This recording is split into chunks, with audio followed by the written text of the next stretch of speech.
Welcome back to the Bump of the Night podcast 1428. I am your host, the Boogeyman, Johnny Zuko, along with my co host, Hey guys, Ginger Snap here.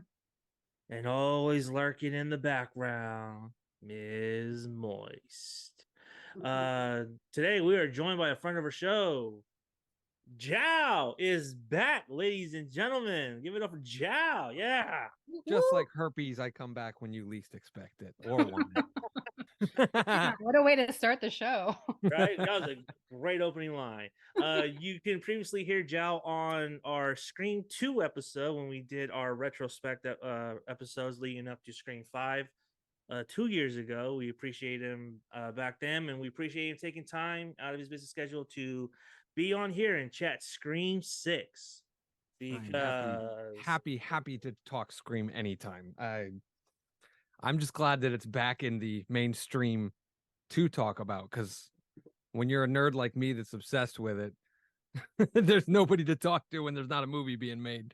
Yeah, seriously. And okay, let's just start off. Initial reactions, everybody. Initial reactions. Giles, since you're the guest, let's start off with you, man. What's your first initial reactions?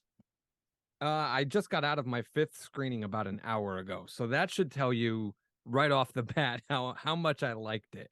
When I went into this kind of apprehensive. There was some things that I had spoiled for me before I actually got to see it, this was the first time I ever had anything for a Scream movie spoiled for me, so that was kind of a different experience.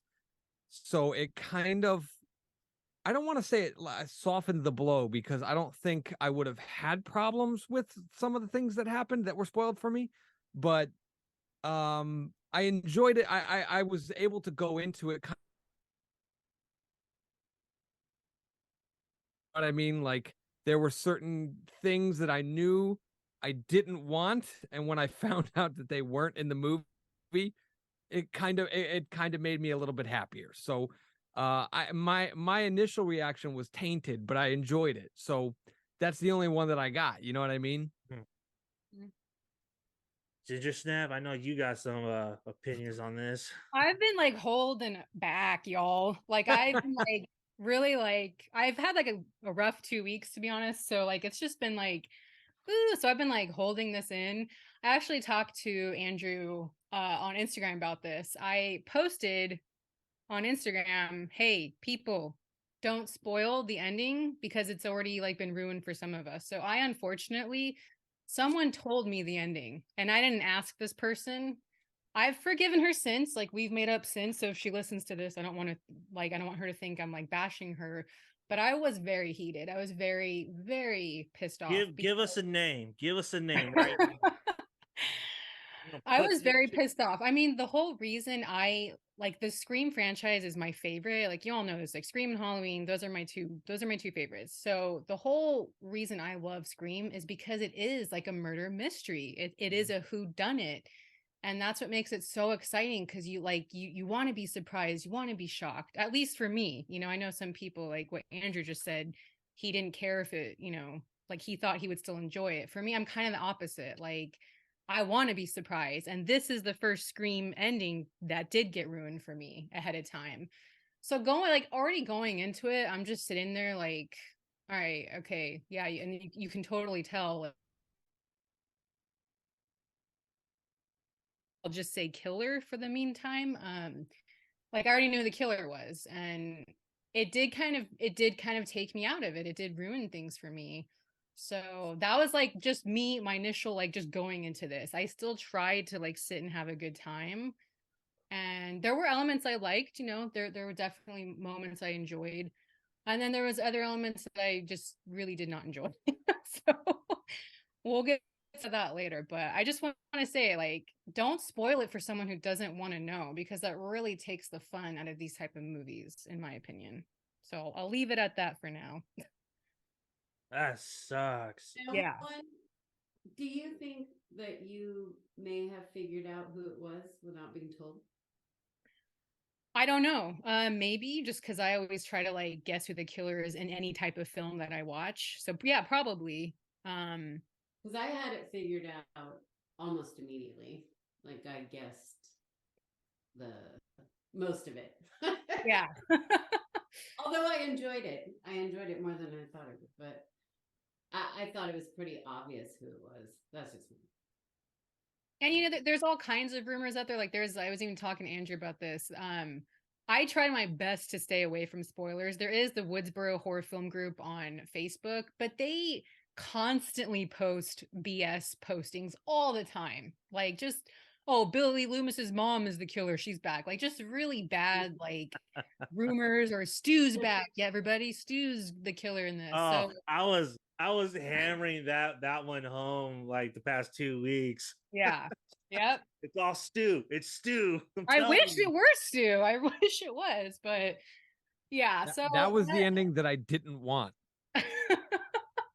We'll get there. We'll get there. But I just want to say, like off the bat, that was my experience going in. So I was just kind of already in a bad mood. You know what I mean? So You might need to go rewatch this again. yeah, I'm gonna wait till it streams because I do change my mind over time a lot with these type of films. Like when 4 came out, I did not love it. Now I love 4. It's one of my favorites. So we'll see. I mean, I think my initial thoughts were like, I really don't care about the core 4. I just don't. Like I don't like, and I know, and I want to say something positive. Like I know it means a lot to a lot of people that this represents like the Latino community, the gay community. I love that. I love that, and I think that's awesome. But for me, I just like am not invested in any of these characters. So I don't know. I think that had a lot to do with it as well. Was invested in Sam's hot boyfriend though, for sure. Like, wow, like, can he be my neighbor? But yeah, I don't know. I think like the character development, the acting for me is kind of what took me out a lot of this movie. So I don't know. What did you think, Johnny? So I was not looking forward to this movie. I'll just be real. This was not a movie that was up there on my most anticipated movies. I was not excited for it. But when that first teaser dropped in the subway, I was like, whoa, okay. And then that second trailer dropped. I was like, okay, I'm invested. Let's go. I went and I saw it. And I had a blast with it. I really did. I had so much fun with this movie. I really love how they are expanding beyond the horror and going into franchise Marvel, Star Wars, DC kind of territory and implementing those kind of franchise rules into this horror movie. And I thought that was just a really great move by them. And I didn't know who the killer was. But I will say I did not. I felt that reveal was very underwhelming, though. I'll just Yeah. be real. I thought that reveal was underwhelming. But I had a blast with it. I thought it was a fun movie, and it's just, yeah. And Ghostface was just a nasty motherfucker, man. He was just mean throughout this whole movie, which I liked. We haven't really seen Ghostface as mean or as nasty. I think probably since the first one, honestly, maybe the second one. I think But he was pretty nasty in 5 though. Like I've been seeing a lot of the comparisons. Like I thought 5 had some like grotesque kills. I feel like with 6, the rules are broken. Like he's using shotguns and not and Yeah. guns in costume, which goes to show you that he is something different. Someone that's not a student of the game, but someone that's just a spree killer. And I really do like the kind of plate that up. Like they made Ghostface into a spree killer rather than a serial killer, which I thought it was a really good move for the movie. Yeah, I had a blast with it though. I love that post credit scene though. I Oh thought my god. they I really wish they did the Rick roll though. That would have been fucking hilarious. That would have been so much fun. But yeah, I had a blast with it. I had so much fun with it. I don't Yeah, I mean that's all I can say. My initial thoughts is just I had a blast. I had so much fun with this Well, one. that's the thing. I'm glad people like I don't want to be the Debbie Downer of the group. Like I'm really happy this did so well. Like it made over 44 million opening weekend and people are loving it. And there's been so much marketing for it. Like there's so much great merch that came out. So like I'm actually really like happy that this is succeeding and that we are going to get another one. So I don't want to seem like I'm like totally bashing it because I'm not, you know, like I think it's really cool to have this next generation get more involved into Scream, which is what our generation was raised on. So I am very, very, very, very happy about that. You're But just a hater. So I'm not a hater. Like I'm doing my best not to. I just feel like there's just things that I'm like nitpicking on and Do you it's feel like crazy. part of it is because you went into it angry? That's what I'm thinking. Like I honestly feel You know? like if that didn't happen and if I went into it like unspoiled, I feel like maybe I would have enjoyed it a little bit more. Even though the reveal and that acting was awful. Yeah, I it like that was really, really terrible acting. I'm sorry. I cannot go to that. To me, casting is everything, and I just don't think this was casted that well. But that being said, I do think like that energy, like just being mad and like really like so pissed off. Even my husband, he's like, you seem really mad. And I'm like, well, yeah, because like this bitch told the ending for me. So, but it's funny because the group I went with, they were not into it. They thought it was boring. And they thought like it was too talky, not enough stabby. And I kind of agree. Like there were parts where I'm like, this seems a little dragged out. But then the parts that are not dragged out, like the convenience store scene, that was great. The subway scene, that was awesome. And like the ladder scene, that was really cool too. But there were parts where I just kind of checked out. Like I don't know why. Like I just tapped out on some of the movie stuff. is 2 hours and what 15 minutes or so. I think it's It was the Yeah. longest film in the franchise, wasn't it? yeah, I think Yep. it's the longest film in the franchise at 2 hours. I was kind of hoping they would make this one night. Yeah. I thought that would have been dope, like kind of reference Judgment Night, kind of. I thought that would have been really awesome. All everything on Halloween night, but they spread it out over the course, I think, of 4 days. Yeah. Um, okay, so I have one big problem with this movie. I got one big problem with this movie. I do not buy fucking Kirby Reed as an FBI agent. I'm sorry. I'm sorry. Has she pulled up with maybe Dr. Reed and Agent Rossi? I would have bought that shit. Now, for those of you that are uninitiated, I am a huge Criminal Minds fan, and those are two agents from Criminal Minds. Kirby Reed seems like a perfect BAU agent from Criminal Minds. Yeah. I mean, yeah, I don't know. How did everyone feel about that? Well, I love on Gail. She's like, aren't you a little young to be like FBI? I thought that was funny. I don't know. Like I was happy to see her come back because I love Kirby and Scream 4. I know she's been getting a lot of like kind of like I don't know, she's been getting a lot of hate on a lot of things and people are like, "Oh, she felt awkward or it just didn't work." I think like just the fan of me for loving her in 4, I was happy to see her. It did feel a little awkward though. Like just I don't know, some She of hasn't the been in front of a camera in 4 years. yeah, she's had a tough break, you guys. Like she's Yeah. had a hard break. So, I mean, like kudos to her for doing this movie, you know, but I was happy to see her even though at times it was a little awkward. But I don't know. What about you, Andrew? I bought her as an FBI agent because Clarice Darling, baby, like Yeah. Silence of the Lambs. Like if you can buy uh Jodie as an FBI agent, you can buy Hayden. But the only thing that I think was what that counted against Hayden was she was a little too stylish for an FBI agent, which is the only thing that kind of threw me for it. Like, I don't expect an FBI agent to be dressed in that kind of wardrobe and that kind of style. Like she had too much style. And it's like most FBI agents, at least in movies, the way I've experienced them, are very plain bagel, just a dude in a suit with a tie, just, dressed down because the whole point of being an FBI agent is to kind of be not noticed, right? And so like she's dressed very stylish, so that didn't ring true to me, but I didn't care. I love Kirby, and they take a lot of liberties with this movie, and you really have to just kind of let a lot of shit go because the second time I watched it, I guess we're kind of a little bit in spoilers, right? Jenna Ortega, she gets fucking stabbed how many times, where, here, there in the third act. And then there's like sitting down, like almost like having a powwow after the whole thing. And it's like, bitch, you should be dying. Like there's a How come you're problem not there. breathing hard? Like, what the fuck? Somebody got stabbed the exact same place you got stabbed, who had like a bigger body frame and everything like that, and they died. They were like struggling, and you're just sitting here chilling, having a heart to heart with your sister, like there's no pain going on. And it's just like if you're accepting these kinds of things, I guess you have to accept the fact that Kirby could, be a fashionista FBI agent at the same time. Like Do you think there's if a she lot that didn't you have look to like that, swallow. though? Do you think if she didn't look like that, though, that people would be saying that it wouldn't be in line with her character?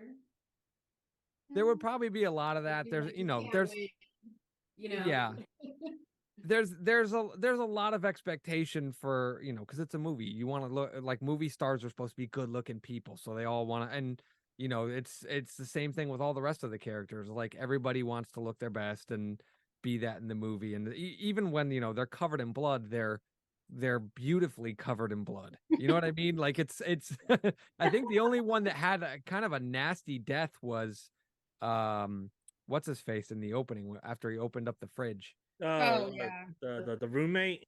Yeah, like Yeah. the guts and stuff like that during his stab was kind of brutal and nasty, but everybody else was just kind of, oh, I got, stabbed, and oh, I'll hold it for a second. Then I'm okay. No way could Chad have survived what he went through. I'm sorry. There's no way. Like I've Yeah. been battling people. They're like, well, he has a strong build. And if you look at it from this angle, he technically got stabbed like upper by the shoulder. And I'm like, no. No, that was No. all chest, rib area, and neck area. There's Fuck no yeah. way. There's no way he would have survived that. That- artery. That to me right there, that's another issue that I had with this movie, is that it didn't, how do I put this? So I had made the argument in my TikTok video where I said that Scream 6 mirrors Scream 2 in a very similar way, in a very eerie way, in the sense that the motive and the way the characters of all fall are in the same pattern. Randy died in Scream 2, so his niece and nephew dying here would have made all the sense in the world. Yeah. Or at least one of them. Like that was my beef. I feel like this one played it too safe. Yeah. You know what I mean? Like one of the twins should have died, in my opinion. There are more survivors in this movie than there were in the last movie, and anybody from like last movie, all those people survived. Like it's almost like, how do you add, and this is my issue with that, is like when you come around to the next film, right? Say they do a 7. The whole point of killing off some of the characters in a previous Scream movie is you add more characters because that allows for more suspects. But now you have so many people that we're already familiar with. How do you add more characters on top of that to make new suspects? Like, they add 2 or 3 characters, you're going to look at it and go, okay, it's probably that one and that one. And, unless and this is the only thing that I can say about 7, and this is an opportunity for 7, is to have somebody who survived a previous film be the killer, because we've never had that in a Scream movie. And that is my expectation for 7, is that somebody who is a previous survivor will finally have been the one that snapped. Like they've always wanted Sydney to be the one that snapped, and I fucking hated that. But I hate that. But now we have an opportunity where there is so many survivors that if somebody snapped, I would be like, thank you, fucking finally. Like we've finally got that twist, because we've never gotten it out of 6 movies. I feel like people want Sam to be the next killer because of, she is Yes. Billy Loomis's daughter. She does have kind And of it makes psychotic side. sense. That makes all the sense in the world, because they are teasing the fuck out of that throughout this whole entire movie. And if they don't do that, that is just a missed opportunity. What you do is you have Sam be the killer, and it's Sam versus Tara in 7. That's how you set that up, because you're setting her up to have like this. Billy Loomis is supposed to be this dark passenger, her devil on her shoulder, telling like, we need to kill someone, we need to do this, we need to do that. That's exactly what they should do, is make Sam the killer, make Sam the Ghostface, because that is honestly, story-wise, logically, that is the only way to go. because you are teasing that, especially at that final frame where she's holding on to Loomis's mask a little too tightly, and she's like, "Oh, I don't know." Yeah, but the history of the Scream franchise is to point at things very, very strongly. Yeah. You know what I mean? And So so I was that way gonna they say. don't end up going that way, but so that audience members will look at it and say exactly like you said. But I've heard that argument before. I've heard it like, oh, the Sydney, they held on this shot of Sydney too long. She's finally gonna snap in this next movie and da da da da da da da. And But it see, never happened. the difference with Sydney is that had they had done what they originally wanted to do with 3, they could have done that with Sydney, but they didn't do what they wanted originally to do with 3. So they went on a whole different route with number 3. I would have fucking overturned the table if they turned Sydney into a killer. It doesn't fit her character. That's not Sydney. Yeah, but the point that I'm trying to make though is that I'm trying to defend that argument is that had the original idea had gone through with Stu and the cult of ghost faces terrorizing Sydney, and that pushed her to her breaking point. Because Nev Campbell even said that she wanted to do at some point wanted to do Scream 4 in a mental asylum where she was crazy, and that was going to be the original thing. That was going to be the next trilogy. Is Sydney the killer? With Samantha, you are setting everything up with Billy Loomis lurking over her. Like you are setting that up. And Radio Silence is far from directors. Radio Silence don't play by the rules. They kind of I really do think Radio Silence is gonna like really throw us a curveball. It's gonna be in space. It's gonna be Ghostface in space. Yeah. Did you hear? I would see that. Me and Ginger Snap actually had a discussion about this, and this will kind of factor into it. You're saying that Radio Silence isn't playing it safe, but they kind of are. So in the first movie that Radio Silence did, they have the boyfriend be the killer, which is reminiscent of the original Scream, right? Yeah. And the partner, so Billy had Stu. Now me and Ginger Snaps have theorized that Billy and Stu were probably bisexual. There's a good chance of that. So there was probably some kind of a romantic relationship going on there. And you have a romantic relationship going on with Richie and Amber. The second film, Mrs. Loomis shows up, avenging her fallen son. What happens in Scream 6? Mr. Kirch shows up, avenging his fallen son. There is no way in hell. In Scream 3, you have Sydney's brother. Right. You have the long lost Sydney's brother. You have the long lost connection show up. What you could do is mirror 3 and 7. That's exactly how you do it. That's exactly how you do it. But this is what Samantha. But see, your lead. They are hammering it home so hard, saying it's all leading up to you, Samantha. It's all leading up to you, Samantha. They're putting it all on her so fucking hard that it is stupid and dumb not to do that. No, I 100% disagree. I think I've already figured out who the killer will be in 7. I think it will be the off-screen character that we've been hearing about for 2 movies who has a major fucking role. No, not Stu. Who has a major fucking role in all of this, and we haven't gotten to deal with it yet. And I think it all ties back to the core of what Scream movies end up being about, which is relationships between kids and their parents. Now you're looking at it between the relationship between Sam and her father, but in my opinion, it's going to come down to Sam and her mother, which we have not seen for 2 movies. Correct. My theory is that it will be a swerve in that matter where mother will be around. It won't be an interacting with Sam and Tara type situation. It'll be kind of like how Mrs. Loomis never crossed paths with Sydney in Scream 2. And it'll be a swerve of something like she's trying to end all of this. Like it would have been over if she hadn't had sex with Billy and cheated on Sydney and this and that. And if she, kills all the survivors or something like that, there's no way there will be a spinoff. There will be no more sequels. There will be no more this or that. And it can just be done. And like she'll have snapped from going insane, blaming herself for everything that's been going on. Whether or not she'll be crazy enough to try to kill her own 2 kids, I'll leave that to the writers to figure out and try and justify. But I could very well see Mama Carpenter being the mastermind in the 3rd movie, trying to put an end to this. Because you also have to stay relevant within what gimmick the Scream movie is also, hammering home each time. So like this time we're talking about franchises, but in the next movie, really, where are we going? There's only one possible option, in my opinion, and that is the end. You have to end a franchise at some point or another. And I think that's got to be part of the motive. Bond, Also, Star Wars, Marvel, DC, they all reach to a point where they all have to come to an end, but yet they all keep retreading the same water. But eventually, even what's her name? Mindy points out Bond, Skywalker, Stark, they had to die in order for the franchise to keep on living. So that means in the next movie, a huge character is going to die, whether it be I think a lot of them are. Or Sydney. Well, that's what they're saying for Sydney. They're saying if Sydney does come back for 7, if they did incorporate Sam's mom, it could be Sydney versus the mom.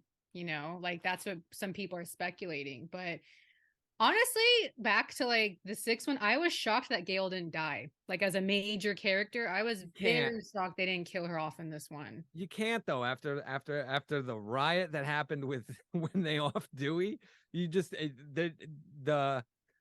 the franchise potential for 7 would have been tainted, and money talks. That was the problem. Even if Gail doesn't return for 7, like the fact that she's still alive will not have ruined the box office on 7. But if they just left Sydney as the sole survivor finally, I don't know if the fans would have bought it.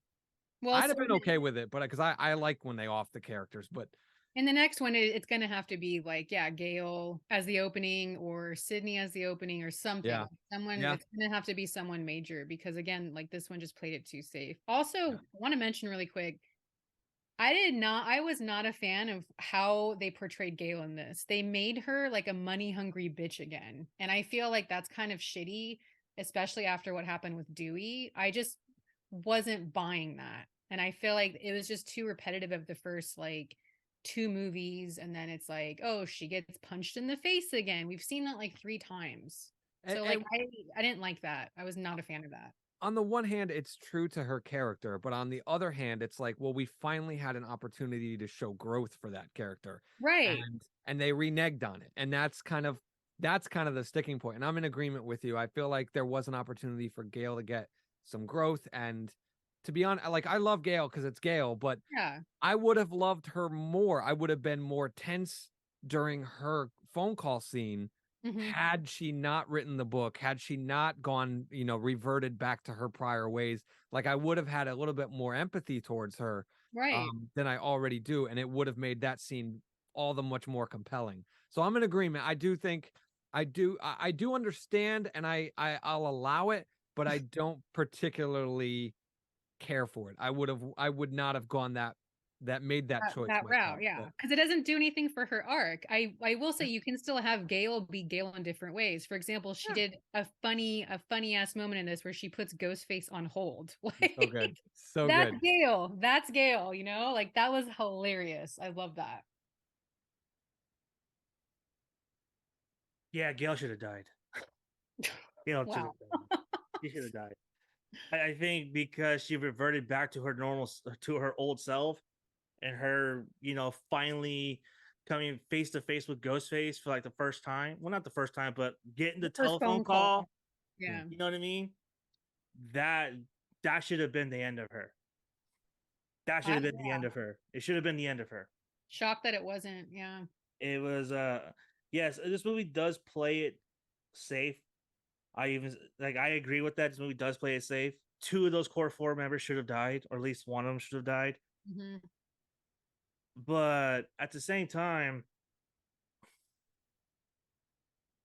when you go to 7, I don't know. I forgot where I was going with that. Sorry. I was thinking about my cat, and my cat's fucking wandering around right now. I'm like, what are you doing? Is it Panda? No, it was Dante. Dante, that little shit. All right. Needing a distraction. Well, I will say this. So are we allowed to talk about who the killers are for 6 now? Yes. Are we, now we're going to be going to spoilers. Heavy You gotta spoilers. ask Ginger Snap.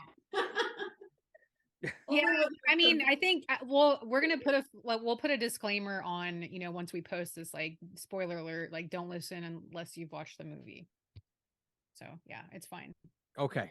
So having known who the killers were going into the movie myself, on repeat watches, I was able to kind of look at it and go, I would have called um what's the brother's name? I don't even remember. Ethan? Ethan. Was it Ethan? Yeah, Ethan, because it was like Ethan Landry, and he's like Ethan Landry. Yeah, Ethan. I would have called him. Yeah. I don't know if I would have called the other two, but I would have called him because he was such a nothing burger of a character, and all of like just not there at all the opportune times and all that kind of stuff. It was plain as day to me. I would have been like, yeah, he's one. That's one of them because when you're just so bland and not noticeable that it screams killer to me when I watch these movies. It was that way when I watched 4. I was able to call Charlie. He was just kind of boring to me, and I was just like, he's definitely one of them.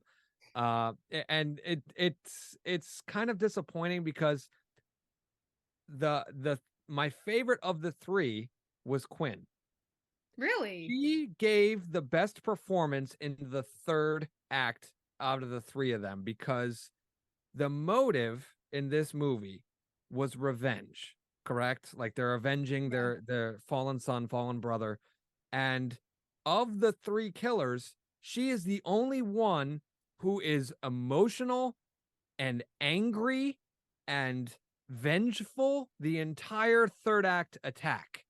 The other 2, the dudes, dad and son, are giggly and making wisecracks and this and that. And yeah, that plays into the whole stereotypical, oh, I'm a crazy killer thing, but it totally violated the motive of why they were doing that. And so she, to me, felt like the most compelling of the 3 of them because it felt like she was truly trying to avenge the fact that Sam killed her brother. And that to me made her my favorite of the 3 because that performance, the choices that actress made, I don't know what her name is, I'm sorry, worked for me. And the other 2, Liberto, I think. Liana. I don't know how to pronounce it. I'm not even going to try, but the redhead, Yeah. she to me was great throughout the entire film, but she really solidified she gets my favorite new character, favorite new actor award for this particular film because I think she did the best out of the 3. Dylan Maroney was okay. Dermot Maroney, excuse me, was good for the 2/3 of the movie, and then when he became a killer, I it went right off the fucking rails because not only did he play mustache twirling, crazy, ha ha ha, like psycho, somehow he aged like 20 years in the process of that 3rd act because now suddenly like he wasn't very fluid in his movements. He was very stiff and some of the moments between like him and Sam just felt they lacked drama because it seemed like it was poorly choreographed. Yeah. Like or edited or something. It just felt really weird. Like 3rd act in the Scream movie usually has a physical threat to it where it's like, oh, okay, this person can move. They're athletic. They have like ability to fight with the main protagonist a lot. He didn't have that. And then you take those 2 issues that I had with him and couple it to the fact that, and this fucking blew my mind. Right after Sam shoots Quinn, she shoots her right in the head. He's standing behind her, and I'm looking at it going, oh shit, now they both have guns. He runs at her with the gun instead of shooting at her when she's got a gun. And I'm like, why the fuck aren't they just shooting at each other? Why are they charging at each other? Like, I think she was empty because she pulled the trigger and it was empty. That's why that makes sense, but he's not empty. He had the gun. He had his chance. And he's a detective. You would have think like he would have known that, you know, like to use his gun. But even on top of that, when Tara is hanging off the balcony and she's holding on to Sam, he's got a fucking gun right there. Yeah. Why isn't he shooting Tara? Tara falls and Ethan. Yeah. I keep forgetting his name because he's nothing. Stabs her, and then she stabs him in the throat, and I'm thinking, oh shit, Bailey's gonna fucking shoot her right now. No, he's just not there. So No. suddenly gone from the scene, and it's like, where the fuck did he go? Like, why isn't anything like I don't know who blocked that scene, but they must have just lost track of where everybody was, and they just wanted to make things work the way they wanted to for the sake of drama. And on my first viewing, I allowed it because I was just like in the moment trying to keep up with everything that was going on. But then on subsequent viewings, I'm watching it going, wait, why? Wait, Yeah. stop talking. Why are you explaining? Fuck, it just started getting so convoluted, so muddled, and it was just like, oh, this is shit. It didn't work. It does not hold up. It was too many cooks. It was too many cooks in the kitchen, I think, you know? Yeah. And like they didn't know how to choreograph that scene. Like I completely agree with you. And you got to hold it up because there is so many comparisons, and it is the second one in this particular part of the series. You compare this third act with the third act of Scream 2, which we all know I fucking adore. Yeah. Mrs. Loomis was short, concise, and she had a bone to pick with Sydney, and that she got to the fucking point. She explained, you know what? I'm framing Mickey. I'm fucking killing you. You killed my son. I don't care. Blah, blah, blah. Let's go. And that was it. Like, they didn't swing in circles. Oh, he made fan films. Oh, I helped him collect this whole collection. Oh, oh, we had to get these Patsy guys from Atlanta to set up to buy the warehouse. The whole explanation took too long. It's like, if you're there to fucking kill him, kill him. Like, there's a certain length that the villain has to monologue where it's still believable, and it's like it appeases the audience. It's like, okay, I got enough information where I find this believable. But when you start trying to fill in plot holes versus explaining your motivation, you lose me, because exposition is fucking pointless. Let me figure it out. Put context clues in throughout the film to help me kind of figure out what, how they made things work, this and that. The Quinn thing was the only thing that really needed to be explained in terms of the exposition, because it was like, all right, she was dead and now she's alive. How do you pull that off? Well, it's amazing what a grieving father can get away with another dead body. All right, good enough. Like, that's enough for me to be able to go, okay, there was more that happened there, but that was enough for me to kind of get an idea of what was happening. But the fact that they went into every minute detail to explain how they were going to get away with it, how they set it up, why they were doing it, just too much. And then they lost track of who was where and why people were doing things. The third act goes completely off the fucking rails. Up until then, I loved the movie, but the third act is just, it gets cringier the more I watch it, because I just think I find more issues every single time. And that's one of the reasons why I can't rank this movie very high in my overall franchise rankings, is because of the third act. I would say of all the Scream movies, this one has the worst third act. Interesting. I don't know about that. Scream 3's third act is fucking terrible. But Roman was like the mastermind, so I think you gotta give him credit. In my opinion, just was not executed very well. But that's a whole nother. We could do another episode on that. We've done 2 episodes on that, and I don't think it's still enough. Yeah, I don't know. I do like the third act. It does feel like it's very chaotic, but is it chaotic because it's controlled chaos, or is it because it's uncontrolled chaos? It's like, did the filmmakers forget? Like Andrew was like saying, like, the filmmakers forget how to edit the scene, or did they just let it just go and we'll put it together in post? We'll see. I didn't really mind it. Yeah, there are a couple of scenes there that are just like, how come the cop just didn't shoot her? How come he's not shooting? When Tara's hanging over the balcony, I'm like, why is he not shooting her?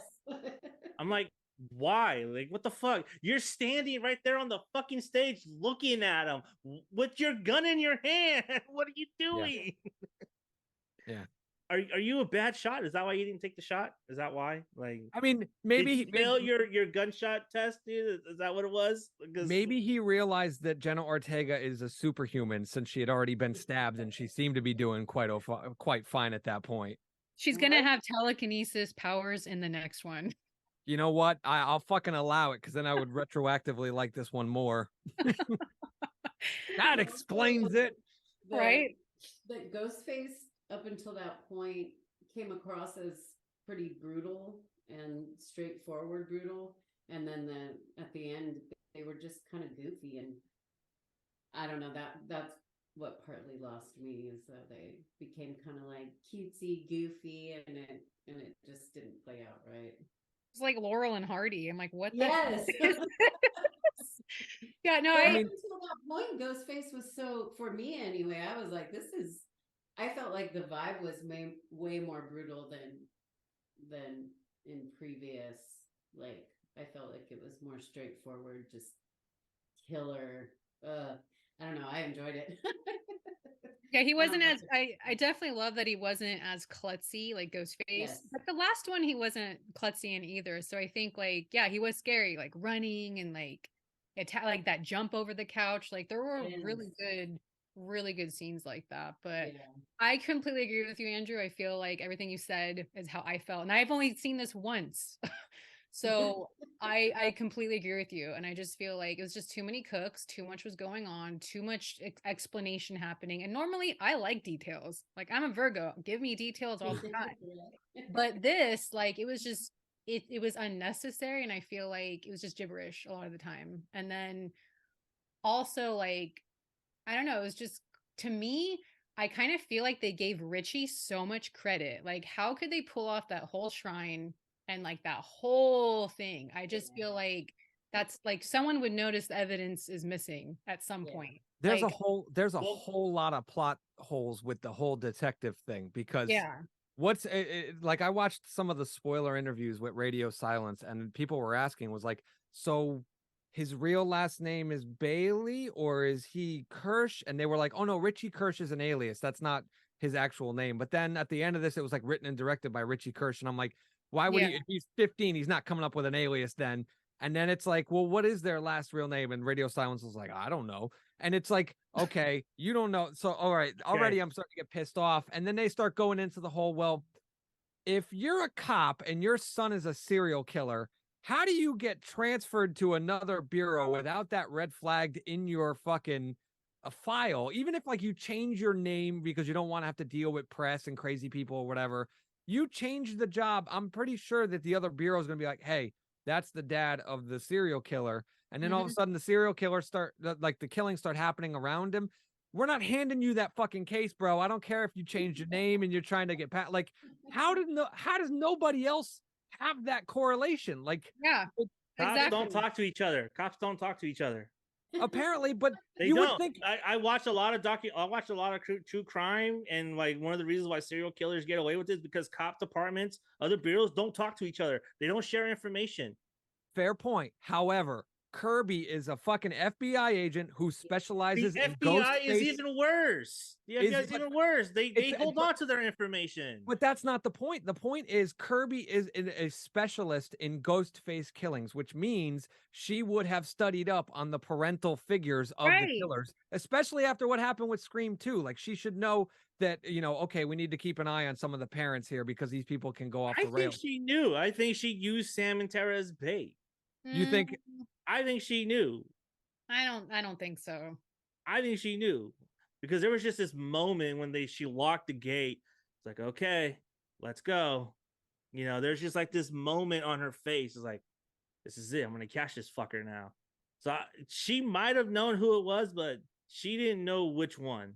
She might have suspected Ethan or detective. see, that's some exposition that I could have taken. I could have taken Kirby at the end going, I knew it was them. I was trying to set them up to sting them. I'm sorry I didn't tell you or some shit like that when she's on the stretcher.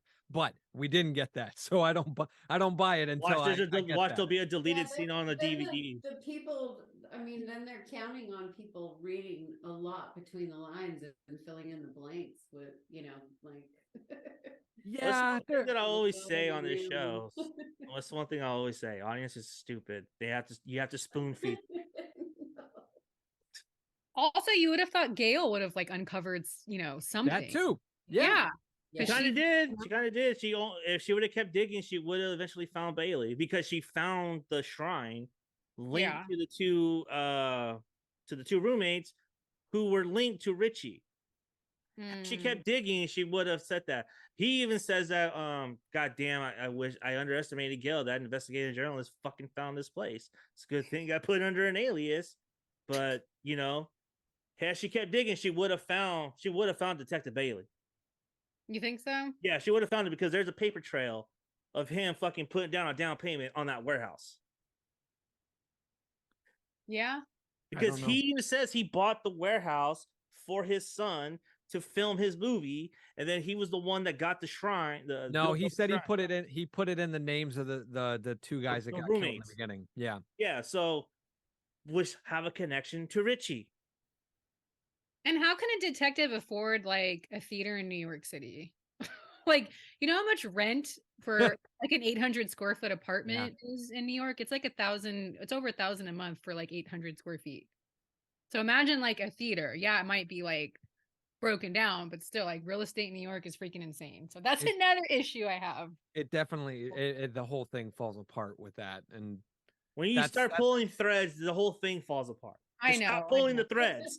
I know. I'm trying not to. Like, I want to enjoy it, so I am going to watch it again once it streams. But that's the thing. You have to stop caring about those things in order to enjoy it. Which I don't know if that's a good thing or not. For like, because I'm gonna go see John Wick 4 on Thursday, and I'm turning off my brain. I don't give a shit. There's nothing about the plot that has to make sense in that movie for me. It's just gunplay and Keanu Reeves Keanuing.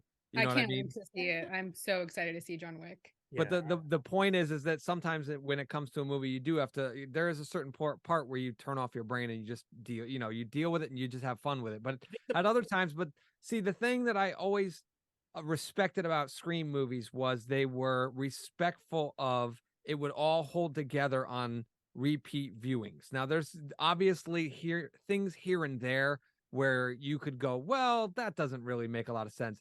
But 6 has the most egregious sins in that. Like, it's left and right. There's so many things that eventually at some point you have to draw a line and go, okay, there's too many here. Like this. You guys are fucking up. You guys are fucking up. Yeah.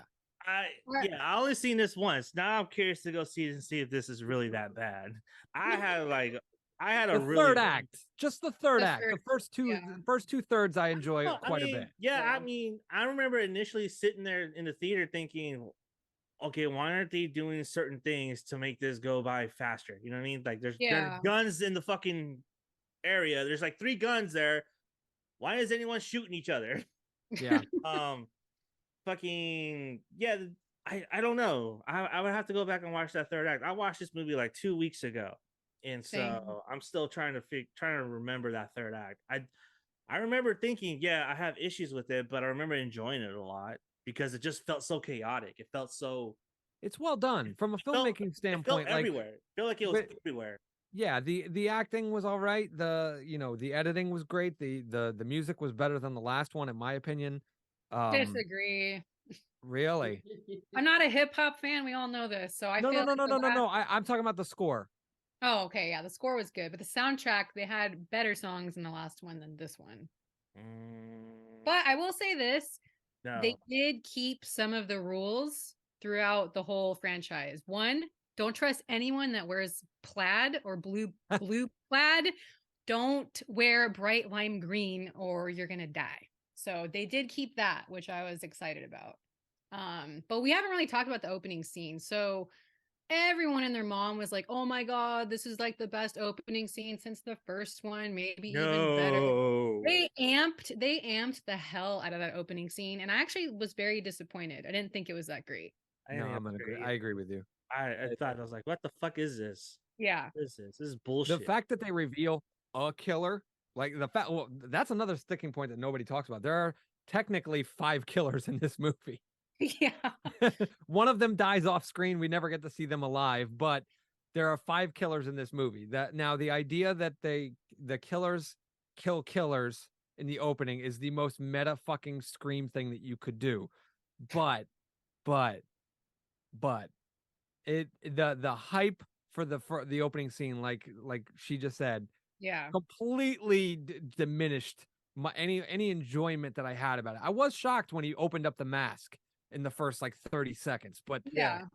you know, that to me, I was like, oh, are we really going this way? Like, is he gonna be like around the entire time? Like, that would be interesting to me, watching a Scream movie where you know who the killer is from the word go. Like, Mhm. that's kind of interesting. I would love to see that. But at the same time, I was like, well, wait a minute, I kind of know the end. He's not in the end. What's going on here? And I watched it, but it was well done. It was interesting. It was unique, but it's not better than 1 and 2. I'll give you that. Yeah. Like like 1 and 2, like, and I love 2. Everybody knows this.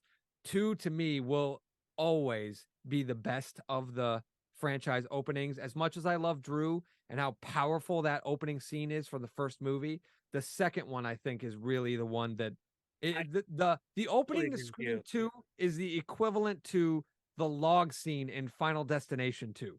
Like, everybody fucking knows it. You know what Yeah. I mean? People Yeah. were talking about when they go to this movie, they're like, oh, people, I don't want people to wear costumes when I go see this movie because something could happen. And it's like, well, that's what fucking happens in Scream 2.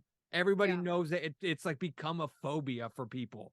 So to say that this was the opening that was like better than 1 and 2, no, not by a long shot. I did like what's her name? Samara Weaving. Is that how you pronounce her name? Yeah. I did like her. I thought she was great. And you know, that she was a professor. Like, I did like that. It kind of, you know what it reminded me of a little bit? I Know What You Did Last Summer, when she ends up in like that alleyway and then she gets like Sarah Michelle Gellar's that scene, stabbed. Yeah, that's what it reminded me of a little bit. which I But maintain is still probably like the best scene in the whole movie of that yeah, movie. for As sure. far as one For of the sure. most intense scenes, definitely. Yeah, I was like, that was it? That was it? Yeah. Really? That was it? Like, there was really no cat and mouse. That was nothing. And then when it reveals his face, like, oh, okay, this is what you're doing. Okay. And then we follow, and then the credits, and then the title card didn't come up yet. I'm like, oh, there's more. Okay. So let's see where this goes. And yeah, the Ghostface cat and mouse in the apartment was actually kind of awesome. I thought the second half of that was really strong, but the setup to that punchline is not very strong. Does that Yeah. make sense? Yeah, Like, totally. Samara's death sets up the two roommates' death, but Samara's death is very weak compared to the other two, Yeah. which is, when you think about it, yeah, because that's his first kill. That's his first Yeah, I was gonna victim. say, It that was would along be those lines, I like think. it would be weak, you know what I mean? Hmm. Against someone that is seasoned, and you see what happens in the apartment. I think the second half is really strong, but that first half to the setup is not that good, honestly. It didn't go together almost. It's not that it didn't go, it was just that think of it like a joke, right? Like, that's your setup, and then the apartment is your punchline. The Mm, setup to your punchline needs to be strong as your punchline, yeah. but your But setup is not as strong. I think that was the point. I think they intentionally did it because No, no, it's but supposed to that's what I feel said though. No, but like a that's what I'm run of saying. the mill opening Scream movie. It's like, okay, here's the first kill. But Blah also blah blah. too, it's his first victim. You know what I mean? It's his first victim. He even says that. Oh yeah, it's my first kill. Like, it felt wonderful. Like, he's kind of getting off on it. Mm, But then when you get to the second part of that, that's the real opening. You know what I mean? That's I the do have real opening. I do have to say I did love the final line of dialogue from Ghostface that cuts to the title card, because the fact that usually Ghostface is usually a movie nerd, for to Yeah. hear Ghostface say, "Who gives a fuck about movies?" That to me was like a line of dialogue. I was like, okay, I'm here for that. A Ghostface who doesn't give a shit about horror movies. That yeah. that's interesting to me. So I was happy to hear that. At least that probably my favorite part of the entire scene. What did you guys think about the mask? I know a lot of people are being very I actually liked the mask, but a lot of people are like, "Oh, well, vinyl doesn't crack, so the mask doesn't make sense." And then other people are saying, "Oh, they're kind of ripping off like Michael Myers mask in the new Halloween trilogy." Well, So, what the do you guys only think about his whole look? the thing about the Myers mask is because they lost the original mask. So Yeah. Oh, they still have it. They still have it, don't they? no, they found it for the Halloween 2018 all of a sudden. But when you go from two, three, four, 2, 4, 5, 6, H2O and Resurrection, they're all different masks. Right. Resurrection has like 4 different masks in. Oh, that no, you're thinking of H2O. H2O's got like 6 different masks. Yeah. So Awful. yeah, I don't think it was like a ripoff. I don't think it was a nod to Myers because that's really more of a technical aspect. I didn't really have a problem with the mask. I didn't really even think about vinyl cracking, honestly. I didn't even think about that. So I was like, all right, whatever. I just assumed it was what's the name of the company that makes it? Fun World or Fun World or whatever. yeah. I thought when I first saw it, I thought it was the zombie version. That's what I thought too. Yeah. I thought they were just trying to kick up some extra bucks, selling a variant for next Halloween where it's like, oh, we want that mask for Halloween. And to be honest with you, that's probably what's going to end up happening is going to be, the Billy Loomis mask, and it's going to be what it's going to look like this one or whatever. And yeah, people will buy it so they can sell because the Ghostface mask is always the Ghostface mask. Like I know there's hardcore collectors who are like, oh no. On the Billy kill mask for when he kills Himbry, the eyes are slightly on a 47-degree angle and blah blah. Like they're crazy fucking mask hounds that know every little things. There's like the RDS mask, the Randy Death mask is different than the this mask or blah blah blah blah blah. The only one that's different to me is the KNB mask, which I is love that mask. I think that the- mask is so cool. the one that flips back and forth during Casey's opening scene. And to be honest, if you wanted to make a unique mask for 6, if that had been the mask that was Billy's mask, I would have been much more about it. Like, you know what I mean? It was like, oh, this was like a knockoff mask that they found first, and Stu had a one that everybody else does, but this was Billy's, and it's a little bit more, make the mistake from the first Scream part of the canon, like acknowledge it, and that would have been cooler to me. But yeah, no, I just took it as a marketing thing where they were just trying to sell a different type of mask. And to me, I was just like, all right, that's what movies do. I just kept thinking Trick or Treat Man must have paid a lot for that product placement. Who did? Trick or Treat Studios. That's what I was just thinking. Did they make the zombie? No, but that's because they do replicas sometimes, and so I'm like, oh, Trick or Treat must have been doing like product placement or whatever. I wouldn't be surprised. Yeah, I just here's one thing. What do you think about Quinn taking out Gail's boyfriend? Nope, would not happen. Just like how I complain how Amber could not kill Dewey. Yes. No way could 100-pound, 5-foot girl kill a man like that. I'm sorry. That is exactly what I was thinking. I was bullshit. I want to go on record and point out it is the ladies on the podcast that are saying this and not the guys. Yeah, because you can't. There's no way. There's no way, especially if they don't have like muscle or like if they got like strength. Not that a woman in general couldn't but they based on the character and who they were. Right. Yes. There's no way. No way. Could I see the detective doing it? Yeah. I can't even see Ethan doing it because that guy was small as well. I can't see the detective doing it after how rickety he is in the third act. Well, but I'm saying out of all of them, you know what I mean? Like you don't think it was Ethan doing most of those kills that were more. No. He was with them. He was in the van. He was with them. So he was with Mindy and Chad when all that was going down. It was Quinn doing. I could see that Quinn killed him because the way that Ghostface grabs him, it comes up from behind and pulls him around. It's out of focus, so we can't see it because Gail's on the phone. If she's like cuts his throat as she pulls him around, I could see her killing him. I cannot see her picking him up and throwing him through the window. Yes. Yeah. That part is a little hard to swallow in retrospect. You know what I mean? I'm saying, like, I could see that she killed him, but throwing him through the window and stuff dramatically the way she does, that's the part that becomes hard to buy. Yeah. You can throw anyone through a window, though, if you just know the angles. This dude was like 7 foot tall, like 280, like, and he's beefy. jacked. Yeah. You can't do a big beefy man like that. There's no way. I'm sorry. Just like Amber could not freaking pull her knife up through like Dewey's whole body. There's just no way. Yeah. No way. I'm still pissed about that. Till my grave, I will be pissed about that scene. So yeah, and oh my god, Amber. That was supposed to be her on the subway, though, right? The subway part made sense to me. Yeah, no, Quinn was on the subway. Correct. That's that one made sense to me. Yeah, that was believable. But yeah, the other one No. No. Yeah, when they were asked about it via Variety, they said, "Oh, we're just gonna lean into it." I see that's the thing is like I hate when I really love Radio Silence. Like I think they're great filmmakers, but when you start like poking at some of these things, they have the worst answers that any like a director should have. Like I don't what if one of the cast members had asked them this question? Like what are you going to how do you explain that to your your collaborator? It's like, "Oh, I don't know." Like They'd probably fire them. They'd be like, yeah. don't ask questions, Don't just ask do it. questions. Yeah.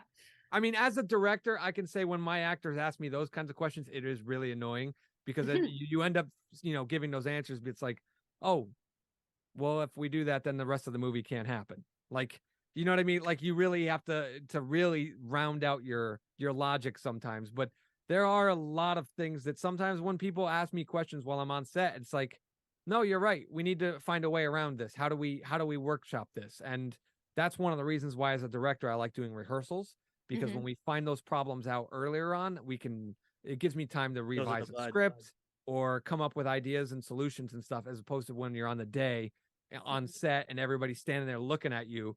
Like it's a lot harder to come up with a better fitting solution in the moment than it is to rewrite a scene or to add some dialogue or to stew on it for a little bit. So I don't know if they had the rehearsal, but they also have to keep in mind it's a Scream movie. You don't have the luxury of rewrites because the more you rewrite things, the more things kind of fall apart because they are supposed to be designed to unfold a mystery. And if you start deviating from that and you start getting so chaotic, like how we talked about with the third act, that's when your movie starts to fall apart. And I think that's what happened with them here.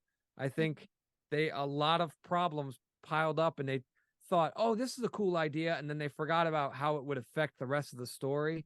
And that's one of the things that I think I remember Wes Craven talking about was whenever he would talk things out with Kevin Williamson, the one thing that the two of them always agreed on was it had to hold up in repeat viewings. Like you had to watch it and go, oh, I could see how Mrs. Loomis could get the upper hand on Randy in this moment. I could see how oh, Mickey wasn't there, so that happened here, or Billy, Mickey fucking had the alibi. disappears for like a whole third of the movie. You know something though, like I know a lot of people that watch Scream 2 now, and they're like, oh, it's so fucking obvious that Mickey is the killer. I remember watching it and thinking back in the day, like it wasn't obvious to me then because we're not so accustomed to the formula of a Scream movie, right? Like where it's in the zeitgeist now, where you have episodes of Boy Meets World that are ripping off Scream movies that like people are growing up watching these things, and there's so many things that kind of emulate that formula these days that it's kind of in the DNA of movies. Even movies that aren't horror movies have these kind of like big monologue reveals and all these kinds of things that you kind of get, eagle-eyed to it. So I think movie audiences are a lot more savvy now than we were in 1997 to this whole gimmick, if you will. I don't think So it's unfair. I think movie audience were always savvy to it. I just don't think the industry respected the horror fans as much as back then. Huh? Like back in the day, or yeah, like I don't feel like, I mean, horror is not really that respected anyway, but I really do feel like back then, when the studios were making horror movies, they didn't really think about, oh, the horror audience is, they're not bright. They'll just, we'll give them some bullshit and we'll see. You know what I mean? Yeah. I mean, because there's always movies like that. Like you have crime thrillers and mysteries. Like those movies back in the 90s, you watch them on repeat. You're like, oh shit, you find something new every day. You know what I mean? Like, holy shit, oh my god, just put that together. You know what I mean? With context and maturity, you put shit together. And I feel like the industry didn't really feel horror fans were the same way. You know what I mean? I feel like they kind of talk down to horror fans. Now it's, I feel like horror fans are a little bit more respected, but because with social media and all that, now we have that same respect for as the general movie audience. And I think that's part of the reason why I have such an issue with Scream 4 is I feel like that's the first time Wes Craven stopped giving a shit about, things making sense, not, mocking things. Like I still to this day. So like Ginger was talking about, she's pissed about Dewey getting killed by Amber, and she will be to her grave. I will till my dying day, the fact that Anthony Anderson gets stabbed in the head right in the middle of the skull in Scream 4, Gets out of his car, walks 20 feet, and then throws out the one-liner, fuck Bruce Willis, before he collapses, makes me so angry to this day.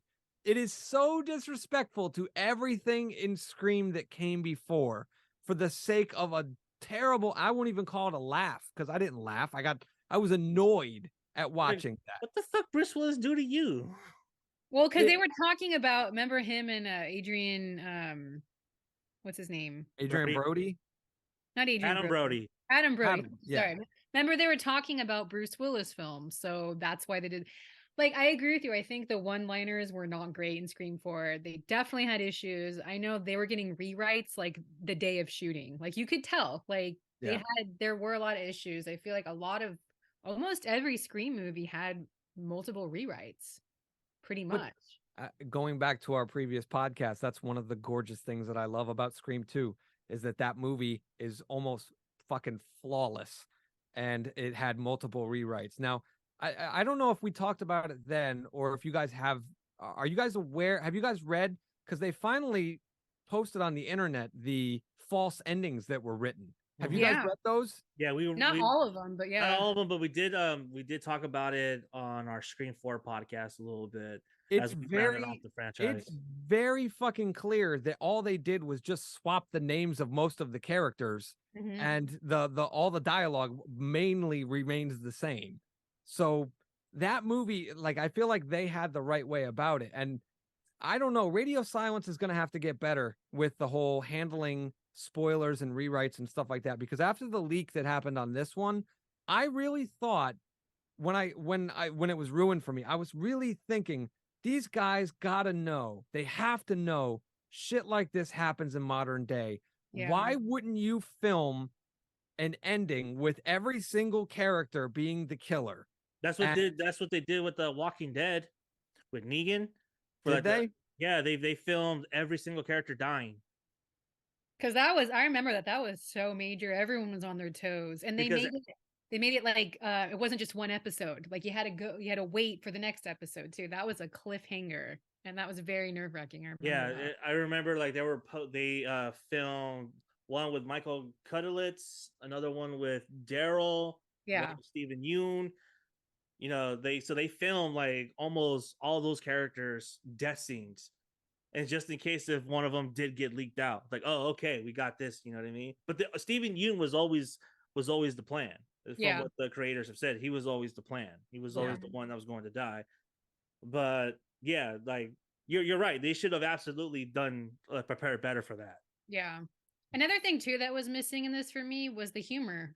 There wasn't any, and the Scream films all have funny one-liners. There's always like some type of funny moment, but I don't think there were a couple. Really? Where? Because I don't remember. Gail dodging the first punch from Sam and then Tara hitting her instead. That was a pretty good one. That was just repetitive for me. That was just repetitive. The moment when Quinn's boyfriend is in the room and he's like, "Who the fuck is Chad?" Like, that was a pretty funny moment. Gail putting Ghostface on hold was a pretty funny moment. Yeah, that was the best. I'm surprised no one has done that sooner. Yeah. Tara telling real good parenting. That was a good one-liner. I enjoyed that one. There was a couple of things here and there that were chuckle worthy. Mindy, god damn it, I missed a monologue again. Fuck this franchise from Mindy was actually it got a little bit of a chuckle from me as well.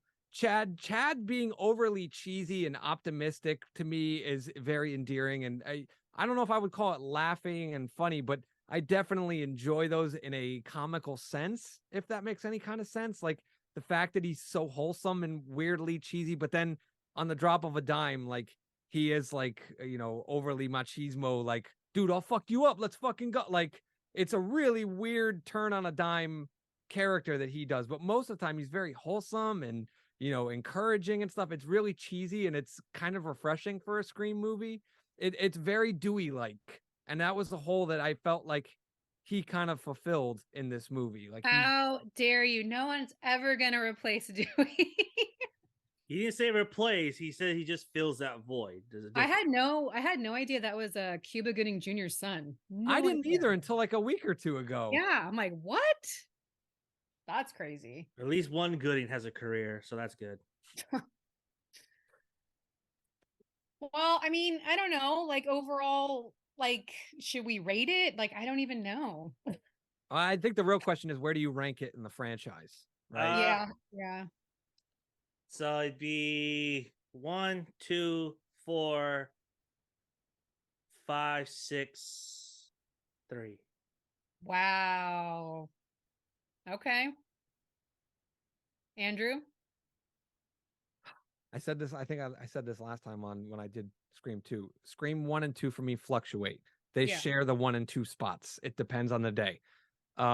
Today I would say Scream 1 is number 1, Scream 2 is number 2, Scream 5 is number 3, Scream 3 is number 4, Scream, what's left?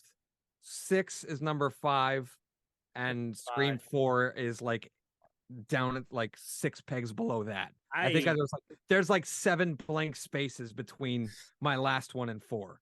That's how much I despise. I'm so glad. 4. I'm glad you were not on our 4 episode.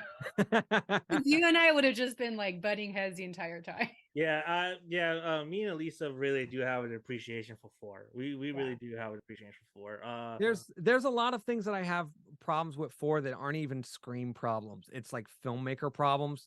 The cinematography in that movie is absolute shit. I don't know what happened with the transfer. It just looks horrible.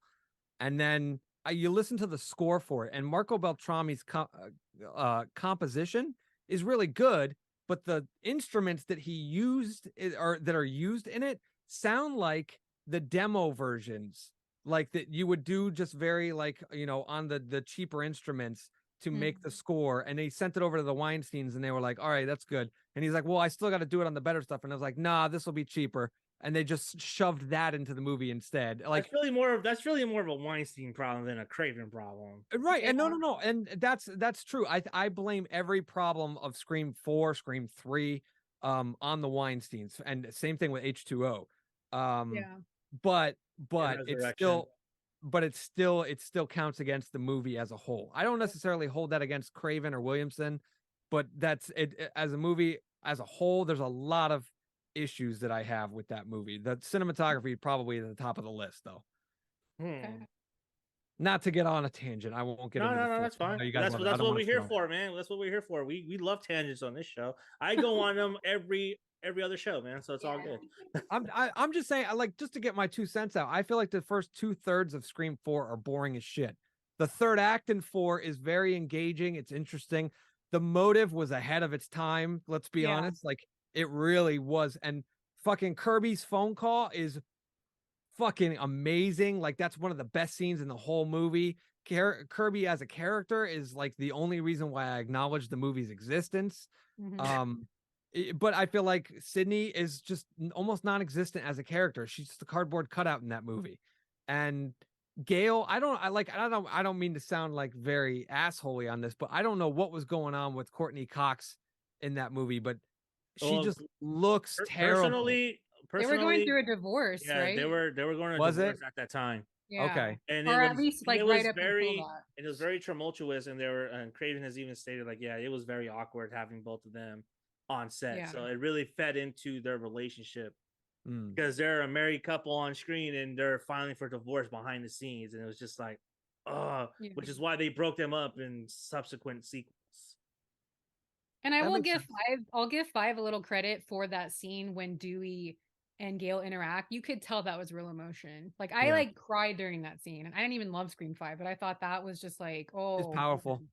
Totally, yeah. Totally. I wish that scene had been longer. You could tell it's kind of choppily edited in 5. Like there's parts of that got cut out, and I really wish they hadn't. I don't care if they cut it for time or whatever, but like something about that scene felt very choppy to me. And I was like, oh, you guys were rushing through this. There was more there, and I wanted to see it. And I'm kind of pissed that they took it away from us, but I'm sure they had their reasons. But I do have to point out, I don't know, maybe it's me, maybe I'm a softie or a little bitch or whatever, but when they played Dewey's music in 6, during Yeah. the conversation between Gail and Sam, man, I was misty-eyed. That fucking hit me. It was rough. I know. I was like, oh, Dewey. I was like, really?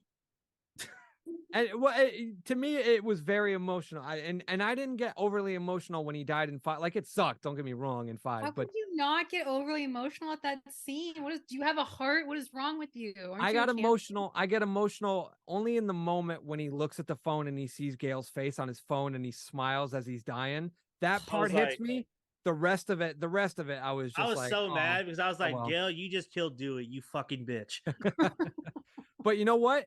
In 6, during the Ghostface phone call, when Ghostface starts needling her about not being there for Dewey and stuff like that, oh, that's the first time I've watched the scene where Ghostface is on the phone, and I was like, fuck you. Like, it really felt like a moment where I hated Ghostface, and I never have felt that during a Ghostface phone call. Like, it's always been fun and the cat and mouse thing, but that was a real needle, and and when she goes, fuck you, and you can see, like, Courtney Cox did not phone in that performance. She may have been on the phone, but she was not phoning it in.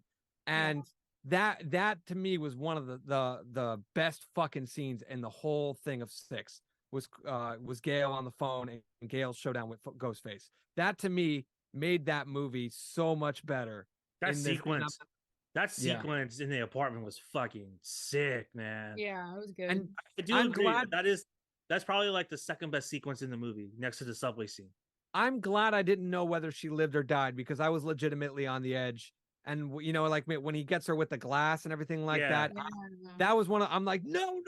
Like, I'm literally on, like, freaking out in my seat, hoping that she doesn't bite it. And I'm literally on the edge of my seat, hoping she does. I'm like, yeah, go.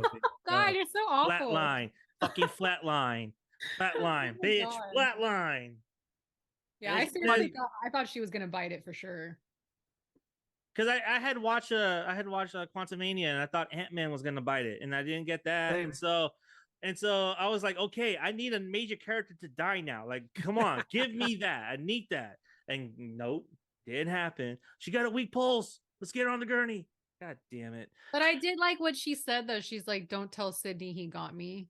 Or something like that. Like, don't tell Sydney. He didn't get me. He never got me. Yeah, like she was trying to cover it up. I took it that I didn't take it as like she was trying to cover it up. I took it more as if like he didn't finish the job. That's how I took that. Because she could still have died, like, in the hospital. She didn't know if she was going to live or die. Yeah, that's how I took that. Like, he didn't finish the job. Like, yeah, tell Sydney he didn't get me. I died on my own terms. Like, that's how I took it. It's I kind of read it as like so it reflects back to the opening sequence when what's the actor's name? The guy from Spider-Man, Tony Ravioli. Okay. Tony Ravioli. When he's talking about, when he's like, you talked about, like, he had like this euphoric enjoyment, like he was getting off about the fact that he killed her and he was describing it, he was loving it and stuff. I took it when Gail said, tell Sydney he never got me, that what she was kind of saying was reflective of that. Like, the killers enjoy that final moment of putting that knife in and watching you die. And that's that's the end of it. Whereas so I took it as Gail saying he didn't get to see me die. Like, maybe he kills me or not. Maybe I die. Maybe I don't survive this, but he didn't get the satisfaction of watching me go. Yeah. And that's how I interpreted that line. Yeah. Same here. Okay, so ranking. I mean, we did our rankings. What's your rating? Well, I gave the ladies didn't give their rankings. Oh, okay. Yeah, you didn't give your... Oh, I am going to change my mind in the future for sure, because like my list changes all the time. But as of right now, obviously 1, you all know it's like my favorite movie ever. So it'd be 1, 2, 4, 3, 5, and 6. Subject to change 5 and 6, because I might like 6 more someday than 5. we'll see, because Those will be again, the two that flip. yeah, that fluctuate. Yeah, because I just love the trilogy. Like, I saw the trilogy in theaters as a kid. Like, it's a personal thing. You know, it's like a nostalgic thing for me. So those will always, like, those won't change. 4 changed a lot because I did not love it when it first came out. And then I rewatched it, and then I was like, damn, this is so ahead of its time. Like, it has its issues for sure. And I do wish they added the scenes that they cut from the movie, because those were very tense. Like that opening scene. The original opening is the original. Oh my God. I've seen the pieces of the opening, and that was one of the things that I had a big gripe with on 4 was the opening. And when I've seen bits and pieces of the cut from what it originally was, and I was like, that was so much fucking better. I don't know why. I know. It was so much better. Because, but the problem is too, is that the girl name drops Charlie. I think that's why they cut it. Oh, but they Charlie, could have, like, stop it! Stop playing Charlie. Like, they could have done something. They could have ad-libbed it or like done something else. But Sydney does that in the first movie. Randy, you gave it, like, you know what I mean? Like, they constantly do that. And even though Randy, but Charlie was actually one of the killers in 4. That's what I'm saying. Right, but when you watch 1, you don't know if Randy's not the killer. You know what I mean? Like, it really doesn't feed into it. In fact, it would have actually helped Scream 4, because what do we say? Scream movies like to point you at somebody and say, look, it's the killer. And then you usually go, oh, okay, it can't be the killer, because they want me to think it's the killer. But Charlie even points it at himself, though, when they do the whole sequel talk in the film course. So, like, in Cinema Club. Yeah, Cinema Club is like, oh yeah, it implicates him or me. You know what I mean? Because, like, he films the murders, they film. Yeah. But he's wearing blue plaid. What am I telling you? Don't trust anyone in plaid. Big giveaway. I hope they're aware of that when they make 7 and they just do red herrings and like everybody's wearing plaid. Everyone just wears plaid. Yeah, that'd be hilarious. But yeah, those. Did you know in The Godfather, all the oranges that signified death in The Godfather were all there by mistake? Oh, I did not know that. I did not know that either. So every time an orange appeared in The Godfather, it means like someone was going to die in that scene. Right. That I did know. Francis Ford Coppola said, "Oh yeah, that's not what it really meant. That's just how it played out. It was an accident." Happy accident. Well, the reason I bring that up is, like, what if that was just an accident? And they just like we just ran with it. But even the lime green though too. Like, just don't wear lime green because you're gonna die like horribly. Poor Parker Posey. Poor Tatum. Oh my God. And then poor, what's the girlfriend's name in the new one?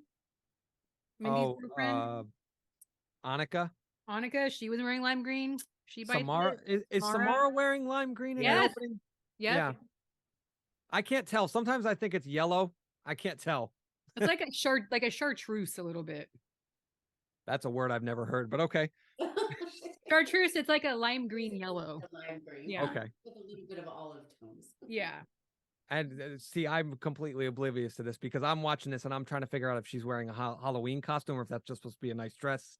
Like, it went completely over my. I am not a fashionable person, so don't mind me over here. Ms. Moist, do you have a ranking? Not really. I mean, you know me, I'm not a specific horror movie fan in the Scream. I didn't hate the Scream franchise, but I didn't love it, so I'm not all into every single movie. I would say for nothing ever compared for me to 1 and 2. Just the other ones that just kind of fell short in a lot of ways. I was like, eh.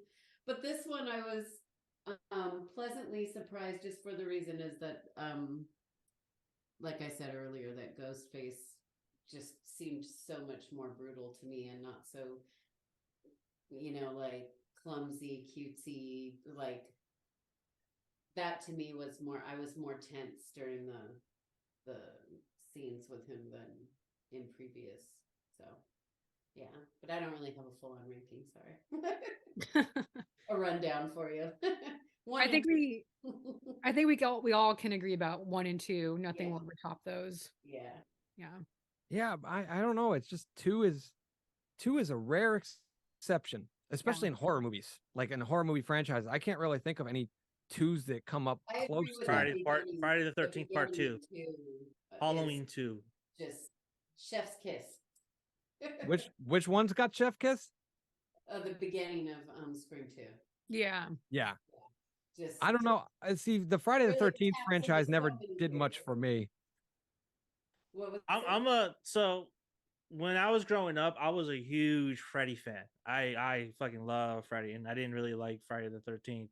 It wasn't until like I started watching all the Friday the 13th movies, and then I started appreciating them more just for what they are, just a slasher. And they're a lot more entertaining than some of the Nightmare movies. I feel the Friday movies consistently get better overall. As far as the Nightmare movies, they tend to get worse. Yeah. And they tend to drag. I love 4, but that's just because of a nostalgia reason. That's like that's the first Elm Street movie I ever saw as a kid, and that Debbie scene still holds up. Still Love holds up. that movie. So good. Oh, that is so good. Nightmare on Elm Street is my favorite of all time. 2 is a sleeper, and 3 is probably a goat. But 5, 6, oh my god, those are terrible. Those are really bad. You feel the budget with those movies for sure. New Nightmare, we talk about this, we talk about that movie a lot on the show. I equate that as the thinking man's horror movie. That's not a movie that you can just pop on a Friday night, you know what I mean, and eat popcorn. Yeah. That's not what that movie is. It's not what that movie is about. No, you're right.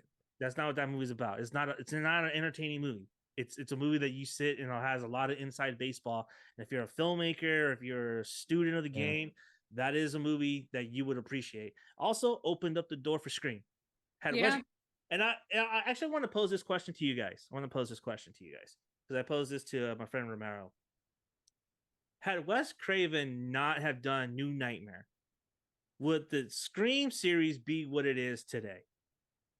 Because Robert Rodriguez, George A. Romero, Danny Boyle, all passed on the Scream franchise, all passed on the first Scream because they didn't get it. They didn't understand it. They didn't understand the fourth wall, and they mostly thought it was a comedy. But Wes Craven came along and he got it.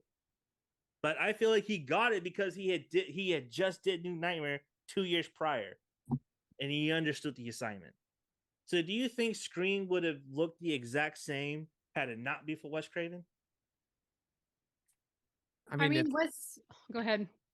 Obviously not. Like you could have put it in anybody's hands. You could have put it in Carpenter's hands, and it would be a different movie. It'd be a lot more atmospheric. It would be, a lot But more. the meta commentary is what the gimmick is. Like It's a gimmick, sure, but it's not the heart of the movie. That's what everybody walks around talking about. What's your favorite scary movie? The first fucking Scream movie is about cheating. It's about infidelity.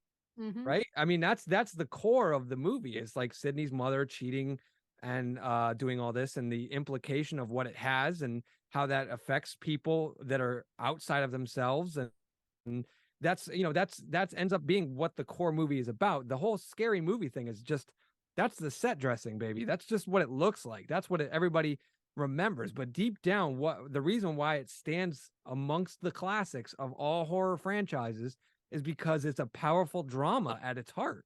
So if you have someone, because Craven was never really about horror, he did horror because it was a way he had an insight. He had an insight into drama, like like he did like Music of the Heart, and like that was his real love. He just kind of got typecast as a horror director, so he had that power to see the drama underneath it all and really kind of hone in on that. It's not to say that Scream wouldn't be a classic because the writing was there from Williamson for that drama. It's just whether or not the directing and the acting would have served it properly with a different director. Robert Rodriguez is an exploitation type director. He probably would have shied away from that, and that's probably why he didn't get it. Carpenter would have allowed it. He wouldn't have hit it as hard. There would have been a lot more atmosphere, a lot more fog machines on this movie if he directed it. You know what I'm saying? But like, at its core, it's still going to be a classic as long as the director who was doing it served the idea of the drama underneath it all. I think Danny Boyle would have done it. I think Danny Boyle could have done it. George A. Romero, I'm not so sure. I mean, he had his hand in when he did his own Scream version with Diary of the Dead, which was kind of his little, tiptoe into the meta commentary. But Danny Boyle, I could see that because of 28 Days Later. I could totally see that. And Sam Raimi. Sam Raimi was another director that passed on it. I'm glad. I'm not a big fan of Raimi's horror movies. I'm not an Evil Dead guy. I see that's what I have. I get flogged for this on social media frequently, but I don't believe there is a thing as horror comedy. I think there's either horror movies or comedies. And sometimes people will confuse it because there's blood or killings or zombies or whatever, then say, oh, it's horror. But if you're not scared, it's not horror. It's that plain and simple. It's that black and white. There's very few instances where I will look at something and go, oh, that's a horror comedy. Scream is kind of that, but Scream is more like a horror drama, and it has moments of comedy that pop up here and there, but you're not rolling in the aisles when you're watching the Scream movie. They call it a comedy because they used it to beat the MPAA rating, but it's not a comedy. It really isn't. Like the only person who's funny in Scream is Randy. I never really considered Scream like a comedy anyway. Like nobody does. The MPAA was the one that had to do it. No, yeah, I mean because Harvey Weinstein actually pitched that idea as, oh no, it's a comedy. That's why. It's like, oh yeah, okay, no, that's fine. I mean, I'm pretty sure Weinstein has some dirt on the MPAA. Oh yeah, for sure. Come on. I mean, it does get made fun of a lot because of Scary Movie. You know, sure. I think if Scary Movie wasn't made, you wouldn't have all of that. But as far as Craven, you just had the right cast, the right production team. It was just the right time, the right place. And I feel like he just got it emotionally, especially, you know, for a male horror director to direct a woman and a woman suffering through trauma and going through something really intense. I feel like the only other person I could think of to do that was Catherine Bigelow. And like, that's like a stretch, but like, he's the only one I think out of all of those directors that you named that could have even touched to what Scream. I mean, look at his filmography though.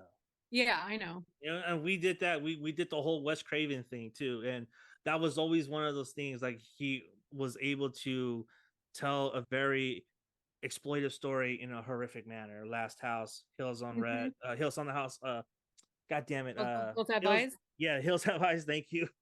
You know, Deadly Friend, Deadly Blessing, My Summer Vacation. You know what I mean? Like, you see how he was able to treat the trauma through a female perspective and was able to do it very well from a man's perspective. Yeah. It was just gold. Nothing will ever top that, you know? And that's one of the reasons why I love 2. Because I feel like 2 is one of the 2 has got the best final girl version of Sydney ever. Agreed. There's just so much there. And so to kind of tie that back to the 6 conversation, right? Like, when we talked about Scream 2, I love this scene. I will forever love the scene when Sydney finds out that Randy is dead, and they're trying to console her, and it's like, you don't have to treat me like glass, Dewey. I'm not gonna break. And Howie's like, it's okay to break.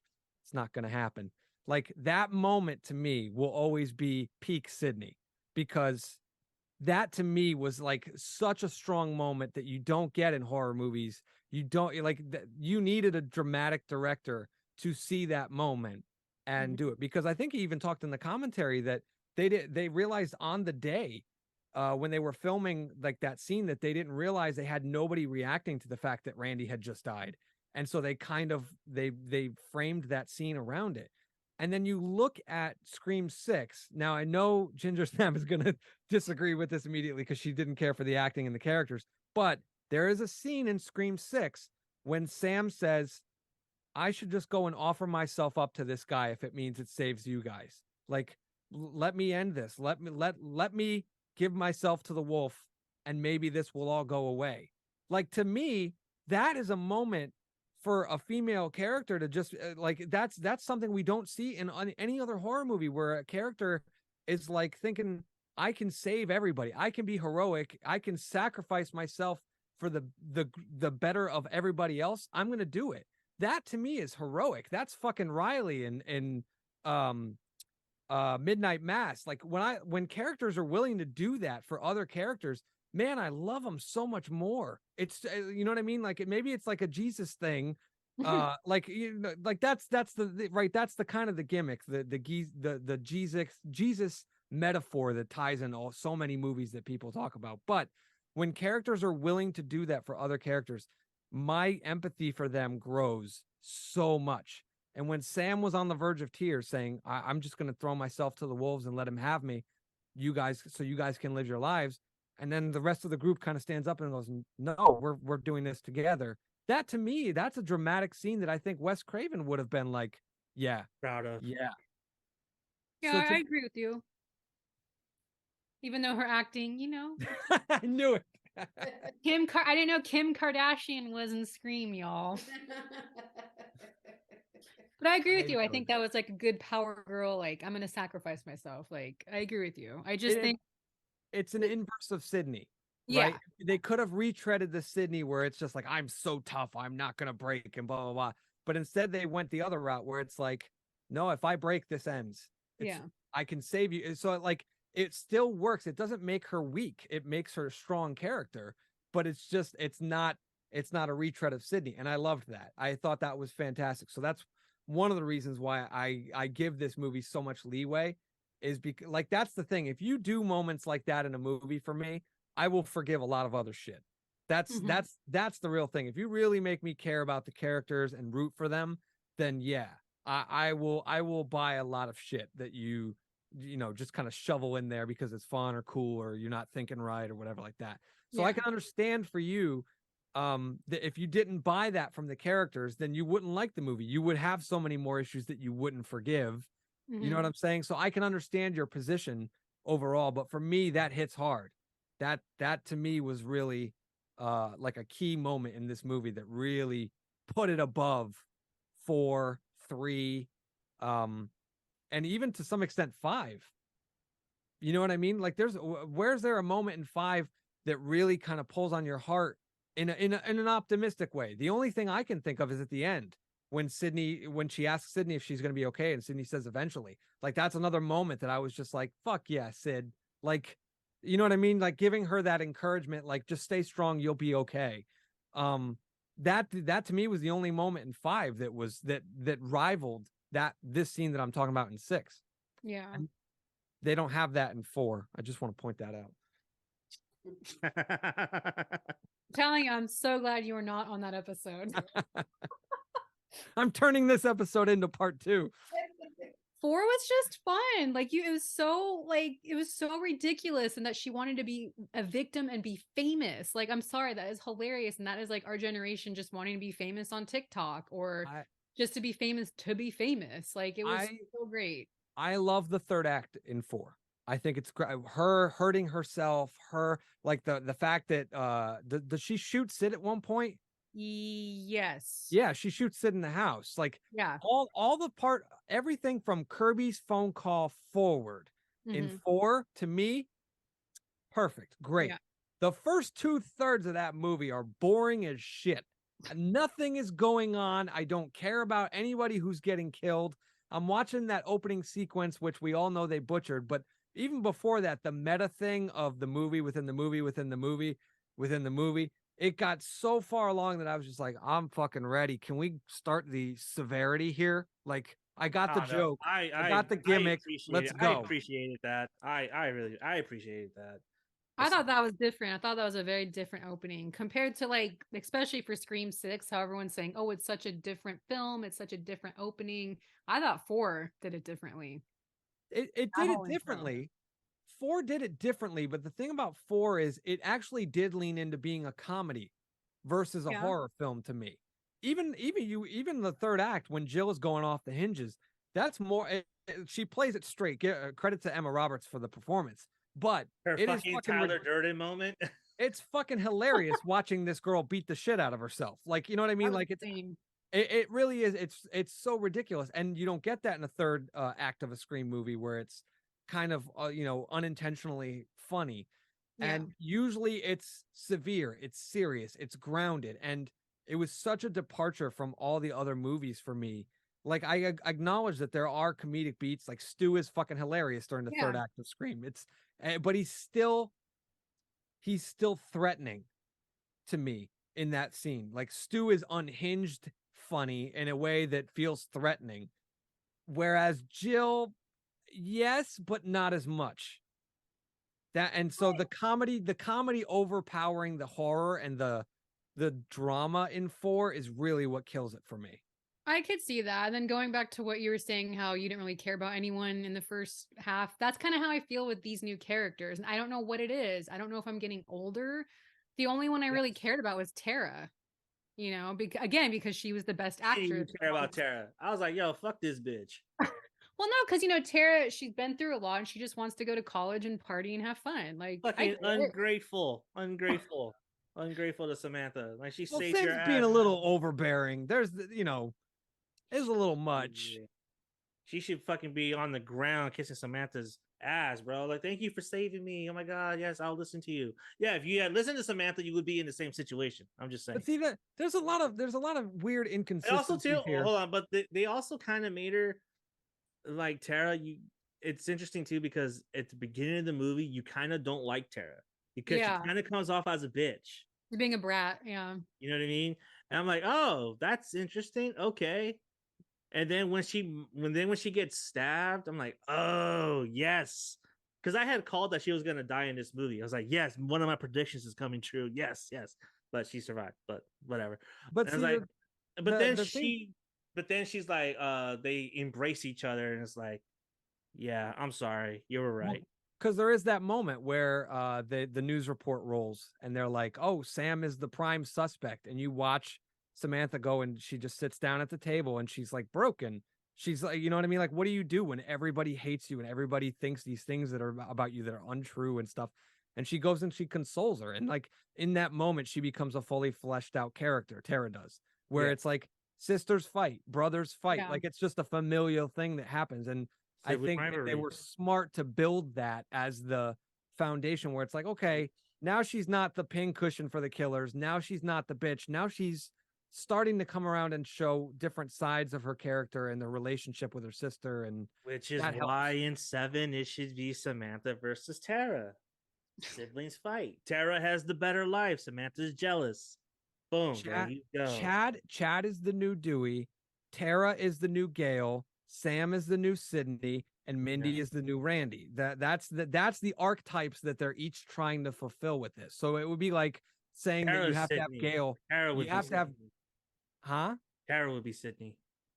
I don't think so. I think she's more Gail. Sam is Billy.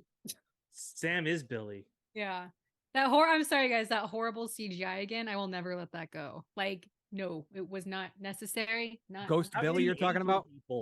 Yes, Ghost Billy. It was the hair's not right. The shirt and the blood are not right. Listen, there's so much wrong with that. There's so much wrong with that. Yeah, exactly. Because it's like, well, why would she know that he was wearing that when he died? Like, there's a lot of it doesn't make sense. It still bothers me that in 5 and unless 6, they have newspaper clippings of like his body or something. Yeah. Who the fuck publishes that? Hey, dude, there's all kinds of people that publish some weird ass shit on the internet, dude. That's fair. When the what was the one of the brothers that was the Boston Bombers?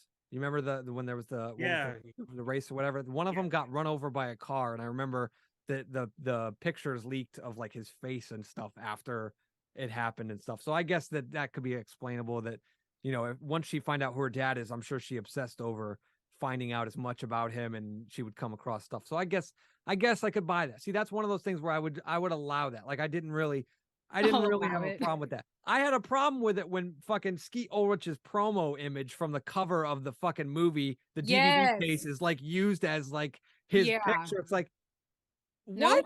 Nope. Everybody else has like a regular fucking photo, but he's got a promotional photo. That always sticks out like a sore thumb to me. But again, you just kind of let stuff slide when you don't care about it. Did you hear what Skeet Ulrich, who was recently interviewed, did you hear what he said about Matthew Lillard? No. They like nothing's confirmed. There's nothing like official, but he was saying how Matthew Lillard, he would love to come back somehow. He's so not. I don't know. We can get into that discussion if you want. I mean, it is addressed in the movie. Yeah, but I'm just saying, like, there is like he was putting that out there. So I don't want it. that was the one thing I didn't want. So when I got the killers spoiled for me for this movie and it wasn't Stu, I was fucking happy. I was so thrilled because it's one of those things where everybody wants it. And if they give it to everybody, so you were They're the gonna one that was shit talking on about. So Ginger, you were the one talking about you want the mystery, you want the surprise. So Yeah. if Stu fucking shows up, where's the surprise in that? Where's the Dude, mystery? they already missed the boat on this because his nephew, who is Yeah. only 5, he should have been one of the killers. And that guy's such a good actor, Kyle Garner. Like they really fucked that up and didn't utilize that. Got They the should I have had someone thought from Stu's bloodline. I thought they were leaning so hard on the Billy Loomis thing in 5 that they were, because they did mention Stu a little bit. They But didn't not mention him a really. ton, but that was the thing is I felt like they were really ringing the Billy Loomis bell and then just kind of pushing Stu to the side while still acknowledging him as a way to like very subtly set up the fact that Stu was going to return. Like that, like it felt like they were look at Billy Loomis, look at Billy Loomis, Billy Loomis, Billy Loomis, Stu, Billy Loomis, Stu, Billy Loomis. And that way, when Stu shows up, it's like, oh no, we made sure he was there. Like you missed it, blah blah blah. Like that's how it felt to me watching 5. So when they started doing 6 and everybody, including Lillard, was on that, oh yeah, Stu should come back, Stu should come back. I was just like, there's no surprise in it now. Because everybody wants it. It's not a surprise. It's not. It doesn't work. Honestly, had they just did the original idea in 3, we would have gotten our Stu fix. I know. I think the directors having the TV fall on Ethan's head was like a fuck you to that whole the toxic fandom to the whole Stu cult, like saying, "Hey, no, that's it." And did you did catch the killer board, right? Yeah. Because I've watched the movie 5 times. They hold on that shot so long, unbelievably long. Stu Macher died 1996. Like, yeah, it's impossible. It's not a blink and you'll miss it type situation. It is a here, look. But then at the same time, they turn around and they give Mindy that one line of dialogue where it's like, if you believe he's dead, like, why would you put that in there? Why? Just establish your point of view and go with it, because now if Stu doesn't come back in 7, then people will riot. There's no way that we'll be able to do an 8. You know what I mean? Like the box office will go down. I don't know how they would do. Like, I don't know how they would do it. It would have to be someone related to him or someone who's obsessed with Stu. Like, I don't know. I'm telling you, fuck Stu, make Samantha Ghostface. I'm gonna be on that fucking train until I die. I'm on the Mama Carpenter train. I'm gonna be like, fuck this movie. I'm on both of y'all's train. What if it's mom and daughter as the killers? I don't buy that. You know what I kind of want it to be? I kind of wanted it to be Mama, and I want it to be what is his fucking name? Danny, the guy, the boyfriend who survived this last one. Sexy Danny, yeah. Because one, we talked about having a reoccurring or a surviving character be a killer, right? And 2, in one of the Radio Silence spoiler interviews that they gave, they talked about everybody that auditioned for the movie had to do an audition with a killer monologue, and they gushed about how amazing his performance was. Are you serious? A killer yeah, I think it was the Collider spoiler interview. Check it out on YouTube. But they gushed about how good he was doing the killer monologue. Yeah. So that kind of makes me want to see it. That makes me like so much more attracted to him too. Because that boy is fine. Oh my God. But I would love to see that. Yeah, sign me up for that one. I just think that would be a nice combo. Her boyfriend to get, I mean, it would be retreading it though. Boyfriend and Samantha. Bonnie and Clyde. Why not? Would it be in New York, or like, do you guys have predictions for where the next one's going to be? LA, baby. It's going to be LA. I think they'll do it. I think they're going to play into the trilogy again. Yeah. And again, it's going to mirror 3 in a way. Watch. You should just go to Europe. I think it was him during the movie. Wait, was that? The neighbor? The boyfriend? Oh, I didn't think it was him. Well, Andrew and I already knew who the killers were. Oh, I guess so. Huh? Yeah. I was like, man, if they make the boyfriend the killer, like, dude, seriously? Like, that's not original. It'd be too repetitive. Yeah, he had an edge look to him. Like, he looked like he could be a killer. But to me, it was like, even if I hadn't known who the killers were, just because of Scream 2 and the one that they just did, I think Radio Silence is too smart to know that if they did that, it would have hurt the film and the franchise overall. Yeah. I So think that's why I ruled him out immediately. Mm-hmm. I think what they were planning, and don't get me wrong, this is just me guessing. I think Radio Silence assumed that they could get away with Bailey being the killer because we would all be so eager to love Bailey because Dewey was gone. Like we'd be like, oh, here's our new Dewey, here's a new good-hearted cop, that we would just not count him out at all. Or you know what I'm saying? Like they were just kind of hinging the idea that nobody will suspect him because now he's taking the place of I Dewey. knew immediately that it was. I don't know why. I had figured out. Not the redhead. That one surprised me because she got killed, and I didn't figure out that twist. But the other two, I was like, it was just so obvious to me. Back to the boyfriend though, did they shoot that on film, like his audition? They didn't say. I hope they did, because I would love to watch. I hope it's like a bonus feature on the Blu-ray or something, because I would love to watch. I don't know whose monologue they gave him or anything, but they've gushed about it. And I mean, it might be telling if they don't put it on because maybe they were saving it for something else. Yeah. But I would like, that's my guess, is that Mama Carpenter will be it. But I would also like to see a returning person. If I had to pick a returning person, I would pick him. Don't they have the same moms, right? Tara and Sam do have the same mother. Yeah, just Billy is the dad of Sam, and then where's the dad of Tara? That's a good question. I didn't think about that, but you're right. The dad Stu. Oh my god. Those ages wouldn't line up, but yeah. Double cross plot twist. That'd be because hilarious. Stu is in part 2, so I'm just saying. He was. He was at the party. Matthew Lillard is in part 2. I said allegedly. Yeah, we're getting close to wrap up here. Final thoughts on Scream 6. Andrew. A worthy attempt at a franchise Scream installment that mostly is enjoyable.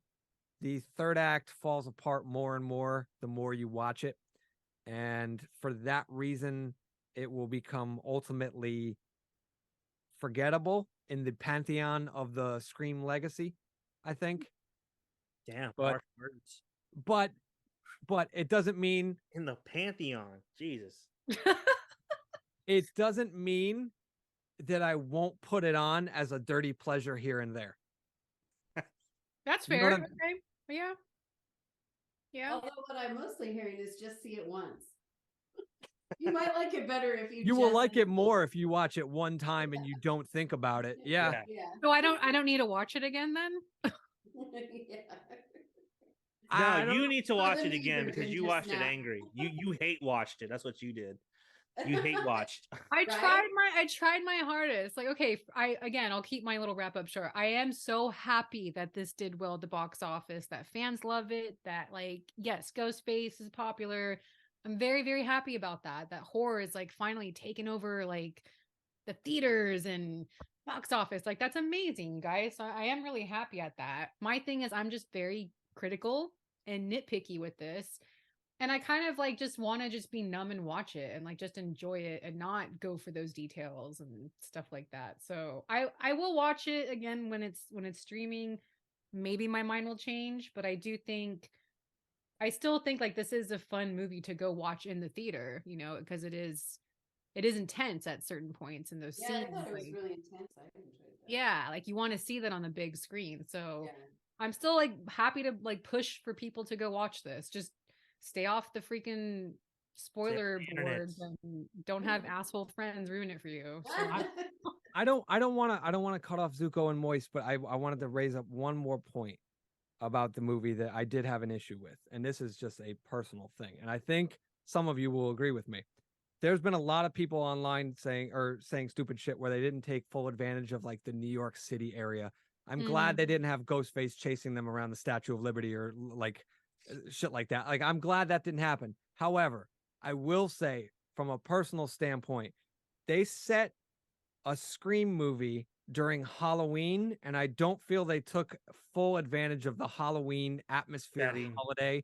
Like, the subway scene, I guess, wouldn't have worked unless it was, but the rest of the movie doesn't have that like, this could have very well been oh, it's October, I want to watch a Scream movie. Oh, let's watch the one that's set at Halloween that has jack-o'-lanterns and has, Yes. Or like pumpkins and like leaves, because New York gets fall, they get the leaf colors changing. Yeah, they didn't do they that. really dropped the ball on the Halloween atmosphere. The idea of other horror movie monsters, they make those little cameo appearance in like the subway and shit, but that's you kind could of have done, you could have had Ghostface fucking murdering other horror movie icons. Like, he could have been facing off like somebody in a Jason Voorhees costume or Oh something. my God, that would have been great. That would have been so much fun. And I really like, he's killing people in that bodega, right? Just random people. Why couldn't those people have been in costume of some sort? And like, you know what I mean? Like, that could have just been a pinch more fun, a pinch more Halloween. Oh, I was so disappointed because I knew the movie was set there and I had these expectations of, oh, the fall atmosphere was really going to be dripping in this one, and they didn't take advantage of it, and I was disappointed about that. And I needed to say that before we end. It didn't even feel like Halloween. No, that's the point. I knew like the subway, and I knew where they were going with the subway thing and everything, but it didn't, like, the party didn't feel like a Halloween party, and it felt like just a party. It didn't have a Halloween. Yeah. Yeah. They could have shown, they also could have shown the campus a little bit more, or like a classroom. Like, I feel like they could have done that more. Then maybe you could have decorations in that. Even, was their apartment even decorated for Halloween? I don't think it was. I don't think so. No. Because again, I know this was shot in Canada, but still, like, they could do things to make it feel Set like dressing. Halloween. Sure. Yeah. They shot the new Halloween movies in like March.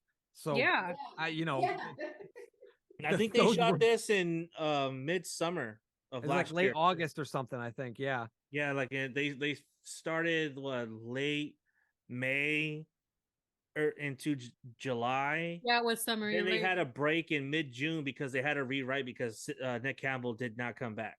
Yeah. They had to the point is they still wrapped up the movie, and October went by where they could have gotten some authentic pumpkins and got some just fucking establishing shots of, jack-o'-lanterns on steps, and you know what I mean? Like, or like fog or leaves falling or whatever like that. Just, add a touch of Carpenter in there for the rest of us. Like, it really could have been a great Halloween movie that was like a Scream Halloween movie. Scream meets Halloween. I mean, Scream is a baby of Halloween. It's a product of the movie Halloween. You could have paid so much more like homage to that. Yeah. And they didn't. And that was disappointing to me. I was really hoping to get more of that out of that. But say love you. I agree with you. Disappointed in that for sure. I would love to see Ghostface in wintertime. Like, I want this next one to take place during the winter. I think that one of those poster artists, I think his name is Creepy Duck Design or is that the cabin, the snow cabin? Yeah, he's done a couple of actually the posters. I think they've actually taken him up and done some of his posters for these movies, the last two. He posted one that was like for 7, and it was like a cabin in the woods in the winter. And I think tagline said, "I finally found you." Right. That would be cool though to see. That would have been Sydney, and I think that was Sydney's cabin. Like, she got the kids, the husband, and she ran off. We can't go off the air without talking about the possibility that 7 might be bringing back McDreamy. I hope so. We need to see Mark. We haven't seen him since 3. I'm kind of pulling for that. Which is why you could have killed Gale in this. You could have had him come. Not that he compares to Gale, but you would still have a legacy character coming back with Sydney. I still think he had one of the best lines, and like everybody disagrees, where Sydney's like, "What's your favorite scary movie?" And he's like, "My life." I agree. Best line ever. But yeah, I would love to see him come back. If she, obviously if Nev Campbell signs back on. I think she did. I think she worked out a deal. Yeah, I think she worked out a deal with Radio Silence to come back. For I think 7. I think it was after production, but before this movie came out that she signed on for 7. I think that's how it happened. Because I So think she's probably not going to be a major role in this one though. I don't think, right? Like the last, like in 5, she was in it for like 5 minutes. So if she's back in this one, she's not gonna be like the main character. It's still I think she'll have the same kind of thing, like because Gail wasn't in this movie a whole ton. Like she, you know what I Yeah. mean? When you really look at it, she probably had a shooting schedule of maybe 5 days. Yeah. Like, and I think they figured out that if they give them producer credits, because Courtney Cox got a producer credit on 6, I think Nev Campbell will be getting that kind of a credit when 7 rolls around. You know what I mean? And that way, and that's the way to do it. It's where it's like, all right, if you can't pay me up front, at least let me get some of the backside from the residuals and the box office gross or this or that to make up for it. And for what it's worth, not to bang on this because we're talking about the movie and not about, the business of it. Nev Campbell absolutely deserves every fucking dime that she asks for, because these movies were built because that woman gave performances, showed up. She delivered. She made this franchise what it was. And yes, this one was successful without her, but it wouldn't have ever got to this point if she hadn't brought what she brought to it. So 100%. Yeah, I agree. I think like that was one of the reasons that she didn't come back, because she wasn't going to get paid as what she was worth. And also, she also said in an interview with I think Vulture or Bleeding Cool that she didn't like what they were doing with her character. And she was like, I don't want to do this, because there's a quote of her saying they are completely undermining everything about Sydney in this movie. And I won't do it. I won't do it. I begged her at a con at 90s Con last year. I had her signing my autograph or whatever, and she chatted with me for a minute. She's so nice. And the last thing I said to her was, don't ever let them kill her. Please. don't if they're gonna make you die, don't sign on, don't do it. And she smiled, nodded, and kind of shooed me away.